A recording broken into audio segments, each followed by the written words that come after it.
Hey guys, what is up? Welcome back to another video here on Watch Wildlife. In today's video, guys, I'm going to be telling you guys about what I believe are the must-have pieces of gear for wildlife photography. These are pieces that, you really can't do wildlife photography without. And if you're a beginner in wildlife photography and you're just starting out, these are things that you really should invest in very early on to ensure that you are able to get the best wildlife photos possible starting out. And, they're really things that you just have to begin as a wildlife photographer. So I'm jumping right into it. We're going to talk about the very first one, and that is a camera body. Very simple. I know you all already know you need a camera to do wildlife photography, obviously, but specifically you should be looking for a body that has a pretty good autofocus system and that has very good high ISO capabilities. As long as you have those two things, it will work decently for wildlife. There are obviously many other factors that might make one camera better than another for wildlife, but for starting out for a beginner, if you just have high ISO capability and where you have a camera that handles higher ISO as well, and you have a good autofocus system in that camera, then those are really the main two things that you're going to need starting out for wildlife photography when you're looking at a camera body. And then as you get more advanced, you're going to want cameras with higher megapixel counts, higher frame rates, and different stuff like that as well are all obviously very important to wildlife photography. Now the second thing that you're going to need is also a very obvious one, and that is a telephoto lens. This is honestly more important than a good camera body. I mean, really, you can use any camera body and at least get some decent wildlife photos, but if all you have is a 15mm lens, then you're going to struggle to get good wildlife photos. You really have to have a telephoto lens, and I recommend no shorter than 300mm at the max end. So there's like some 70 to 300s and different things like that out there that are good to start with, and then as you move up obviously into even more 100 to 400s, 200 to 500s, 600 prime lenses and different stuff like that as you get more advanced. But starting out, I would recommend 300 at a minimum. I would recommend try to get to 400 if you can, if that's in the budget, but if it's not, obviously 300 will work starting out. 300mm is plenty starting out for wildlife photography. So that is the second piece of gear, and like I said, the one that I think is most important. If you don't have a telephoto lens, then you really can't do wildlife photography. Everyone says gear doesn't matter, and to an extent it doesn't,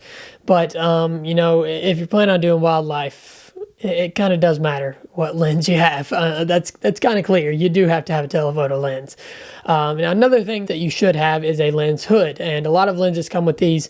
Most camera stores, you will see on there that it says includes this lens hood, so you'll know if you have it on most of them when you just go to order it.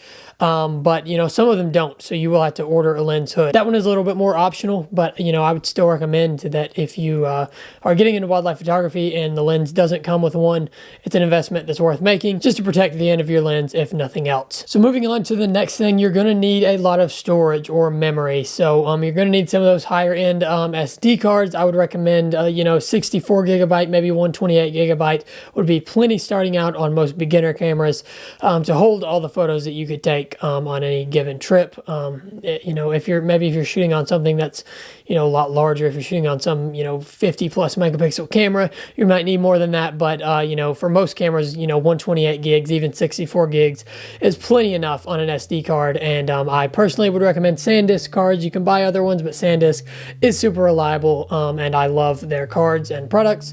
And they've got pretty fail-proof cards, knock on wood. Now watch, I'm gonna have one fail. But anyways, you're gonna need a lot of storage as well, because in a lot of cases you're gonna be spraying and taking tons of photos as this wildlife is moving in front of you to try to nail that perfect shot.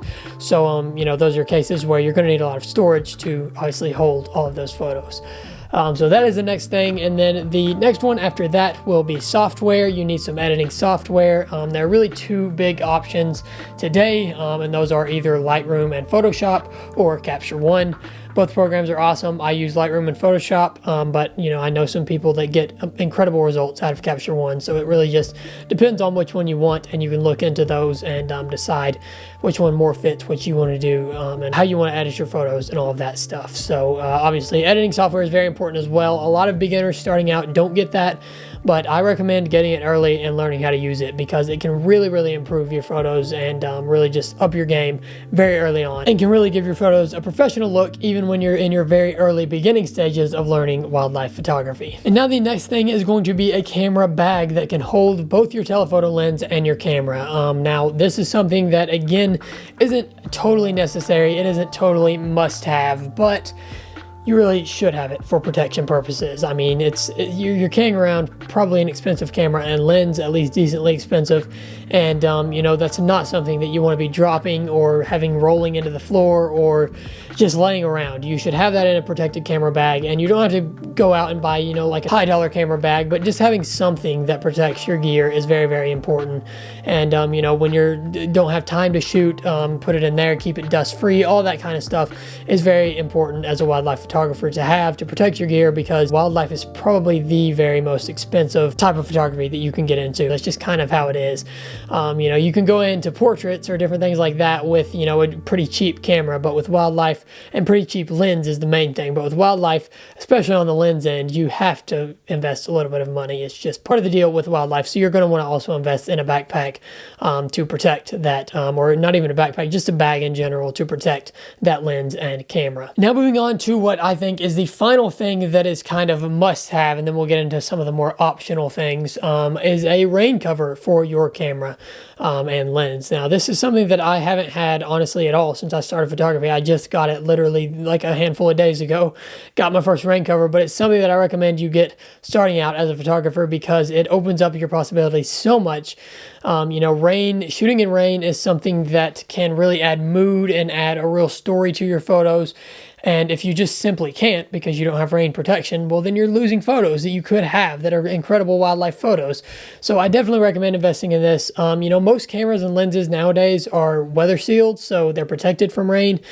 But I would still recommend using a rain cover of some sort, just because, you know, even in some of the worst rain conditions, you could have issues and leaking, and you know, I don't like to trust it. I would rather just purchase the rain cover, and then your camera and lens are safe. And again, if you don't have a higher end lens and camera, then it may not be weather sealed, so something like a rain cover may be, you know, really necessary to protect that gear in you know, inclement weather. So yeah, I would recommend a rain cover is really the last must-have thing, but then we're going to get into some of the more optional things. And this first one is going to be very controversial. There are some people that are going to be yelling at me through the screen for putting this one as optional. And that's going to be a tripod, guys. I don't use a tripod for wildlife photography. And I know a lot of people swear by them, but I don't. And I think there's a big movement away from tripods in wildlife photography that we're seeing right now. With smaller, lighter cameras and smaller, lighter lenses, we are just separating from the tripod. It used to be essential. It used to, you know, 10 years ago, you had to have a tripod to shoot wildlife photos because the equipment was so heavy that you just couldn't handhold it. But in today's day and age, with these lighter camera bodies and lighter lenses, you don't really need one. And the thing is, when you have a fast-moving animal out here, a tripod becomes a real hindrance with getting shots. You know, if the bear is over here and then it runs down a hill, if you got a tripod, you got to pick the tripod up, put it on your shoulder, walk down the hill, set the tripod back up, and then start shooting again. If you don't have a tripod, you just got to run down the hill. So eliminating a tripod from your bag actually really increases your odds of getting wildlife photos. It adds so much more mobility, so much more versatility, and really just the ability to put yourself into the positions to get photos a lot more often than you would if you were shooting on a tripod constantly.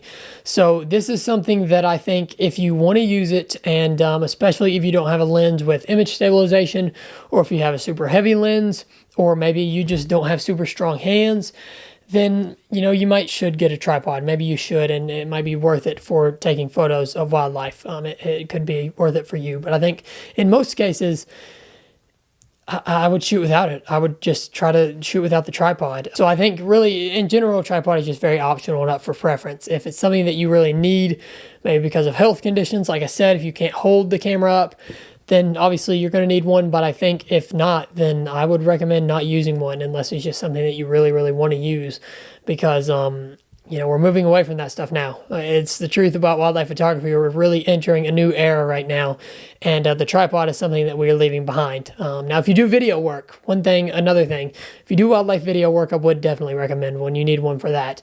But for photos, I would say ditch the tripod unless you just really need one or want one for some other reason. And then the very last thing here that I want to touch on is a clear protective filter to go over the end of your lens. And this is something that, again, is kind of controversial. A lot of people swear against them and a lot of people swear by them. Personally, I use them just because I would rather break that than my expensive lens. And if you go ahead and invest in one of the more expensive protective filters, then, you know, it won't really cause any issues with image quality, and it's going to protect the end of your lens so that, you know, if you end up swinging it and, you know, maybe you hit the end of the lens on a rock, it will shatter that, you know, $100 filter instead of your $2,000 lens. It's obviously all up to preference. That's why this is in the optional section. But to me, I swear by clear protective filters and keep them on all my lenses. So it's something I would recommend doing too. But, you know, maybe if it's not in the budget and you want to go ahead and risk it, then you can go ahead and do that. Obviously, that's why it's in the optional section. But it is something that I would say is somewhat must-have. At least for me, it is a must-have. So that is the last must-have piece of wildlife photography gear. I know that's not a lot of stuff. You know, people carry around a lot of stuff once you get into the more pro level, but you really, to start out, don't need a lot of stuff. You just need a camera, a lens, some editing software, proper storage, and a few other things, and you're set to do wildlife photography. So that is basically my list. Just wanted to cover this and just basically say what you have to have starting out as a wildlife photographer, what is must-have gear, and you know, what kind of areas should you be looking in. Like I said, with the camera, stuff that can handle ISO well and has good autofocus, with a lens at least over 300 millimeters, different things like that you should be looking for in your first camera and lens. And these are the pieces of equipment that I think that you must have to start out as a wildlife photographer. So that is going to be it for this video today, guys. Like I said, relatively short one and a little bit more simple video than I usually try to do for these tutorial videos, but this was information that I've been asked about a couple of times and kind of wanted to get out there, and specifically for beginner wildlife photographers, put out there for you guys to hear and to you know, hear what gear do you really have to start this out. But we'll be getting back to it with the first vlog from Yellowstone this weekend, this Saturday, that'll be coming out. So with that, guys, thank you guys so much for watching. I hope you guys have enjoyed this video and found it helpful. If you have, please do not forget to drop a comment down below and let me know, and drop a like if you did enjoy it. Please do not forget to subscribe, as always, to be entered for the 1,000 subscriber manatee swim giveaway video, and also to keep up to date with all the videos that I have coming out from Yellowstone this summer. It is going to be amazing, shooting all the awesome wildlife out there. And for those of you that don't know, that haven't been watching the videos, I got a job in Yellowstone working for 3 months this summer, and I'm getting the opportunity to photograph wildlife in my time off, and we'll be making videos about that all summer. So stay tuned for that. Hit that notification bell so you know when those new videos come out. And with that, guys, thank you again for watching, and I will see you all in the next one.